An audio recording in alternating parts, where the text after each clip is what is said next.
Hi, I'm Christina with Tinagirl Travels. So people ask me all the time, how in the world did you book that trip for that price? How did you think about, which city to go into and where to fly out of, and how did you plan it? And so this video is for people who are kind of stepping out from cruising, they're stepping out from the all-inclusive, and they want to start planning their own vacations to other parts of the world. And this is how I go about doing that.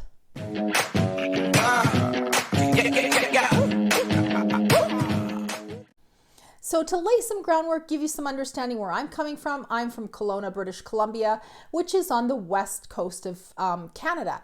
And we don't live near a major hub like Vancouver. We're about 4 hours away, but we do have an international airport, which makes things great for us as we want to fly out. But we do usually have to fly to either Vancouver, Calgary, or Edmonton as a stopover. So I have a few special things that I personally use, and I'm going to talk about those things throughout this video. So you might want to grab a paper and a pen and just be able to jot down a few websites that I really find valuable when I'm booking my holidays.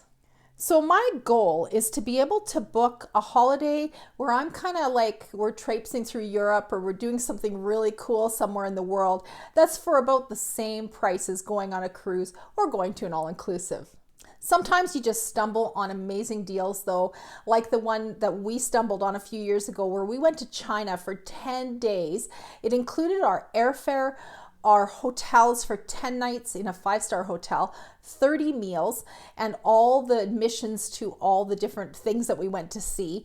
And we paid $899. So sometimes you find these amazing deals and you just have to take them. So one thing I hear all the time is you're going to Australia for 2 weeks. You need way more time for Australia, or you're going here for this amount of time. You know what? Don't listen to them. Plan your trip and go. You are not going to see all of Australia in 2 weeks. You are not going to see all of Europe in 2 weeks. But what you will see is a couple of amazing cities, and you will definitely be able to immerse yourself in that culture and learn a lot. So go. So my philosophy when I'm booking a holiday is that I want to get the biggest bang for my buck. I really want to see the world. And I want to be the person who paid not too much money to do it. And the reason is because I want to go on another holiday again. I don't want this to be my epic trip that I took once in my lifetime, but I want to be able to travel every year. So that's why I need to be able to do this on a budget so that we can do this every year, twice a year, or once every other year. So the first thing you need to do is you need to get your time off work. It's the most important step. You need to book your time off, figure out how much time you have, get your house sitter in order, get your dog sitter in order, so that you don't have to worry about it. When you have your little time slot, you know exactly where you're trying to fit this vacation into. So when you see it online, you can just book it. Prices change really quickly. Sometimes they change daily, sometimes they change hourly. So you want to be prepared for that. So when I set up my computer, which I'm going to show you in just a minute, the first thing I open up is Google Flights. I love Google Flights. I don't know how they do it, but I have not found another booking site that even compares to Google Flights. And I'll give you an example. One time I booked a flight and I called in actually to the airline to book it because it tells you exactly what letters to tell the booking agent. And the booking agent was like, how in the world did you even find this routing? So, you know what? And I got a really good price for it. So, yeah. The other thing I have open on my desktop is travel.gc.ca. So that's like our Canadian government travel site. So that'll offer me information like, do I need a visa for the country we were going to visit? It'll offer me stuff like if there's a travel advisory, if we should not be going to that country or we should not be going to part of that country. So you'll find all that information on that site. It's a wealth of information. If you're watching this video and you're in the United States, you'll want to check out travelstate.gov. So travel.state.gov. And I'll put those links down below in my description. The other thing I have open on my desktop is like hotels.com or one of those hotel booking sites. And the reason I do that is I want to know kind of what it's going to cost me to stay where we're going. And that could be a make it or break it thing for me. Last spring, we went to Australia, and I was horrified because I didn't do this, and I just went ahead and booked the tickets that were very inexpensive. And then all of a sudden realized that Sydney was $300 a night for hotel rooms to be in the harbor area. So, it's like you get a good deal on a flight, but then you pay a lot for your hotel. Another good example, you might hear people always talking about Iceland, and you can take Icelandic Air over and stay for a couple of nights in Iceland, which is a great way of doing it, a night or two, because there the hotels are extremely expensive as well. But it would be kind of crazy to book a flight, let's say for a week or a week and a half or something, into Iceland and realize that it's $300 a night for a hotel. So that's kind of a surprise that you don't really want to have. So have that hotels.com or one of those booking sites open for that reason. Okay, so let's jump right into this. I'm going to start with my home city of Kelowna, and we're going to leave the where to empty. And here I'm just going to put in my dates that I know are my vacation dates, and we're going to search. Now, I want to look towards going to Europe. So I'm going to just slide my screen across like this. And these are the flights from my city return to any city in Europe. So London is cheap, I can see, and London usually is cheap. So it's often a jumping off point for us. We'll fly to London, then we'll fly somewhere else, and we'll fly back to London and back home. So I just want to say something about London, because you might be thinking, oh, okay, so we're going to add this extra trip into London or whatever, and it might feel like it's taking up some of your time, but a place like London is wonderful. It's a great city to visit, and even if you visit London multiple times, there's so much to do there. So the last time we did this, we were actually heading to Turkey.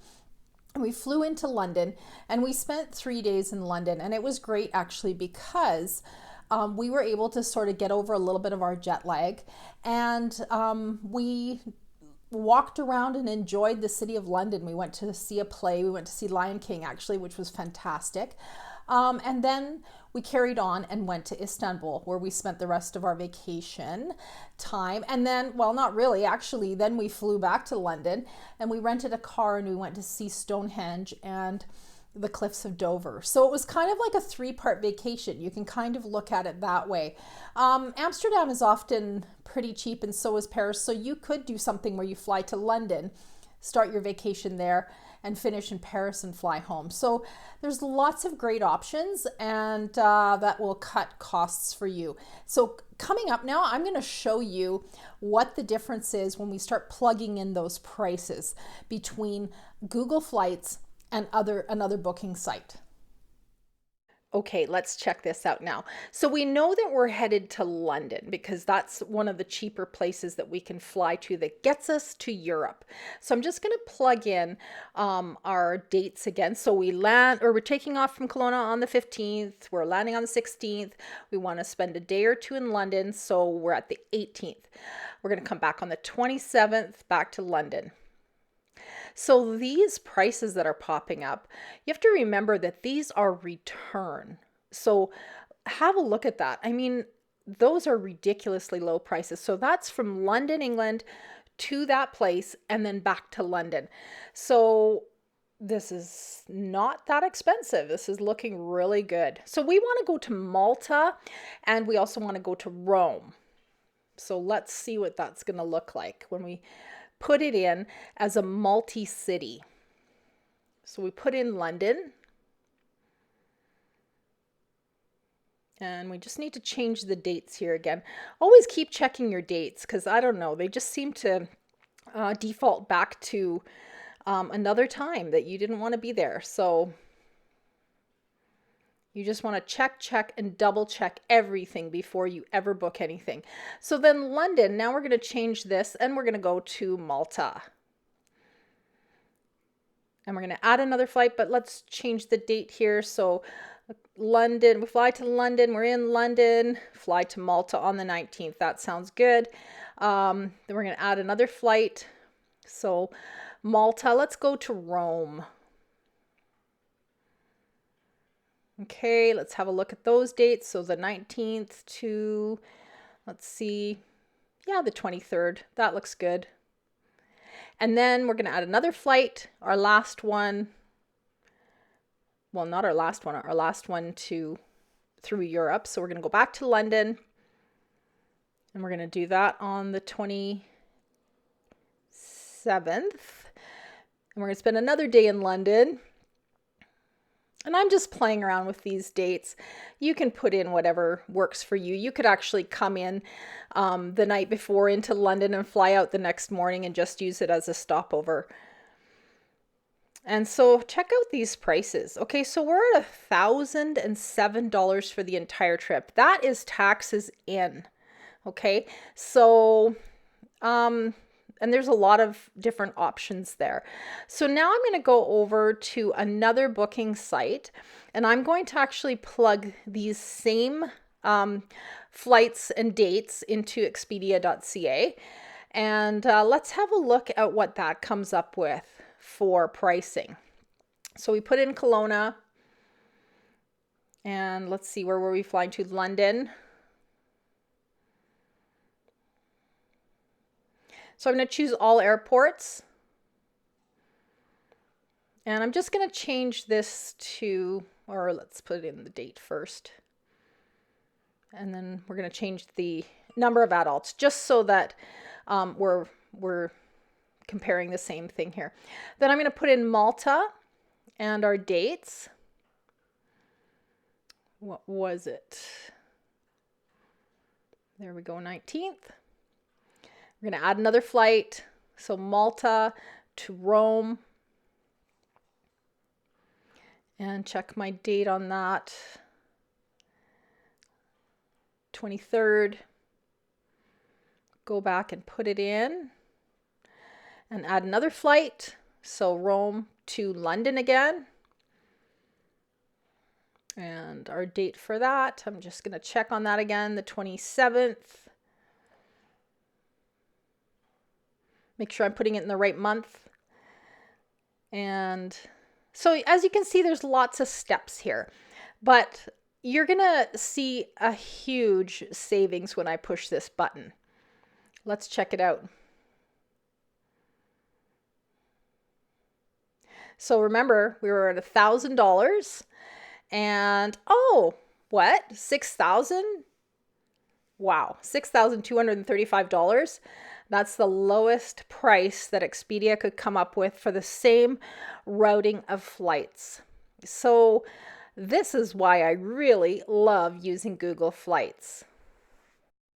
I'm going to go ahead and show you now what's involved in actually booking this flight. So here I've got the flights punched in that we had picked originally. And now you're going to go ahead and select your flights that you want. And this is where you're going to take a little bit of time and have a really good look. But I'm just randomly going to select all the flights and they just come up in order. We'll choose this one here. And our last flight home. And you're going to look at the length of flights and whether there's nonstop or whatever it is. But here we go. It's 1,067 just because I clicked on a different flight. I still could have gotten it for cheaper than that. So if you pop these little arrows here, it'll show you more details about your flight. And right down here, it says how to book. So each ticket's going to be booked separately. So it's a few more steps than, you know, that $6,000 flight possibly, but I think it's worth it, as you can see.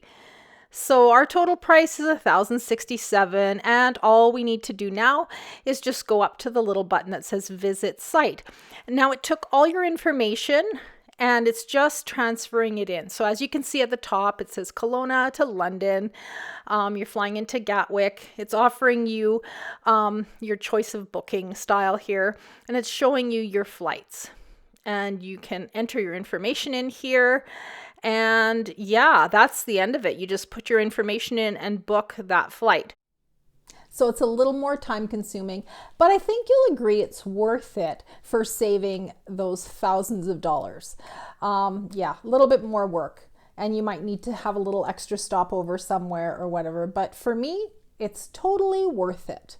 Let's move on. I promised to show you some of my other favorite little sites that I use. One of them is called Rome to Rio, so let's check that out. Okay, let's type in Rome to Rio, and we're gonna use the cities that we were looking at. So let's go Malta to Rome. So we're flying, but this is going to give you an idea of other ways that we could have traveled that distance. So as you can see off to the side here, it'll show you that we could fly, or we could take a bus and a ferry, or we could just, yeah, so it just shows you that little line. And if you click on that link, actually, it will connect you to the booking sites for those places. So let's try something else, a little less distance involved. So London Heathrow to, let's go Buckingham Palace. So this shows you land at Heathrow Airport, and you can take a subway, and it'll cost you between $9 and $11. That's depending on the time of day. You can take a taxi, or you can take all the different ways that you can make your way to Buckingham Palace. And the last one that I use a lot that I want to tell you about is Google Earth, and where you go down to Google Street View. And this actually has saved us a few times. I find oftentimes taxi drivers in some countries are not the most honest people. So if I can get an overview of the direction that we should be heading, or where we should be going, it actually is kind of a good thing, because then you kind of feel like you know what you're talking about. So I'm going to tell you a quick story here. We came into Istanbul, and we were staying at a hostel, which was just down the road, down the highway. And I had really researched that on Google Earth. I'd had a look at where the airport was, the highway that we would head down. It was very familiar to me because I had already been there on Google Earth. And so as we're barreling down this highway at 120 kilometers an hour, 6 lanes wide, the taxi driver was kind of asking us some questions like, oh, have you ever been here before? And I thought, okay, that is a question that you do not always answer honestly. And I said, oh yeah, we've been here lots of times. And because I felt kind of like he was checking to see if he could get away with something.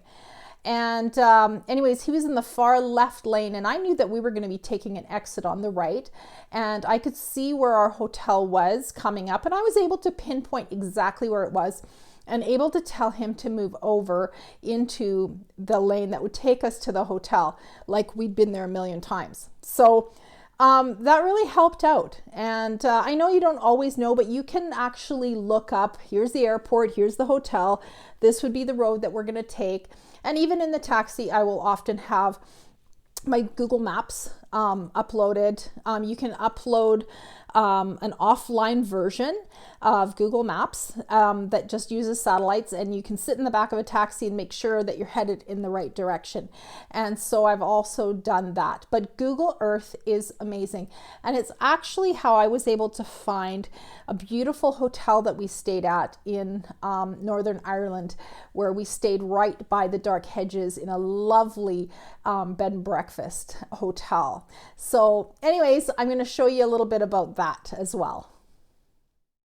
So Google Earth is nothing new. It's been around for a long, long time, and it's such a beautiful, beautiful website to use. So let's check out Sydney Harbor, and I'm going to look here because this really helped me when I was trying to figure out where we were staying in comparison to downtown Sydney. So when we went there last year. So this is the area our hotel was in, and this is the downtown Sydney area here. And I'm just going to pull this in a bit closer and slide it over here so I can have a good look at the area that we're in. So this was called McMahon's Point, or the Blue Point Reserve is right on the end there. I'm just going to pull this over here so you can see. You click on the little man right there, and it'll bring up all the streets that Google Earth car has driven on and has photographs of. So you can drag this little man and put him anywhere you want. So I'm just going to put him right here.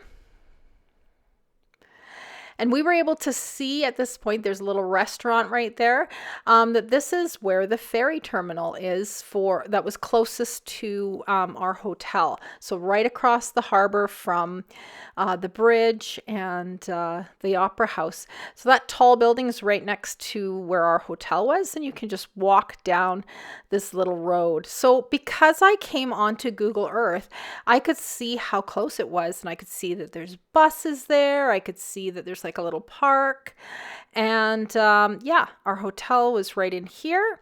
I could see that there was lots of parking available. I could even see the parking signs, which was super helpful to me because I was able to zoom in and see that we were able to park our car there for 4 hours.